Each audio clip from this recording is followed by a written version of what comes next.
Ya, di sini saya akan menjelaskan sedikit mengenai BPMN pada proses bisnis agensi atau penyaluran tenaga kerja, di mana dimulai dari si pelamar. Pelamar pertama-tama mengisi form terlebih dahulu, kemudian form tersebut akan dicek oleh pihak PKSS. Setelah itu, form tersebut akan diverifikasi. Ketika tidak sesuai, maka akan berhenti. Namun, ketika iya, akan dilanjutkan ke proses selanjutnya, yaitu analisis posisi, di mana ada beberapa posisi yang ditawarkan seperti agensi SPG atau direct sales atau penjualan kartu kredit. Nah, di sini si pelamar akan bisa menentukan atau bisa memilih apakah dia ingin melanjutkan atau tidak. Jika tidak, maka proses akan berhenti dan itu akan selesai. Kemudian jika iya, maka akan terjadi penyaluran tenaga kerja dan setelah itu proses baru akan diselesaikan. Ya, saya akan menjelaskan sedikit tentang bisnis proses dari HR Solution atau Human Resource Solution. Yang pertama adalah perusahaan membutuhkan karyawan, maka memberi perintah kepada manajer.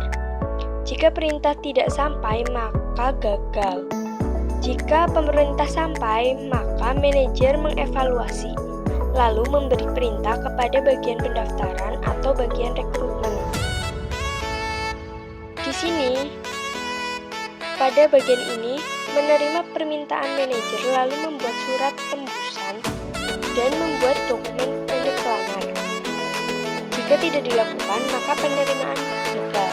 Jika iya, maka peserta menyertakan dokumen dan syarat ketentuan, lalu melakukan tes di bagian rekrutmen berupa tes psikotes dan wawancara. Ketika hasil tes telah selesai atau keluar di bagian rekrutmen, jika gagal, maka tidak dapat melanjutkan. Jika ya atau berhasil, maka pelamar dapat di-ACC oleh manajer lalu diterima menjadi karyawan di PKSS. Lalu selesai.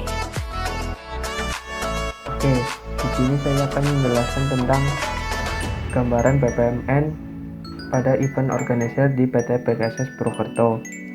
Yang pertama, perusahaan harus mengajukan suatu event atau acara kepada PT PKSS Purwokerto.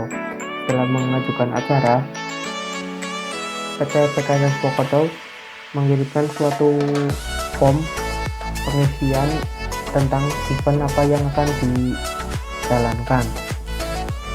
Setelah mengirimkan form pengisian event, si perusahaan harus mengisi form yang dikirim oleh PT PKSS Purwokerto. Setelah diisi, kemudian perusahaan mengirim kembali kepada PT PKSS Purwokerto.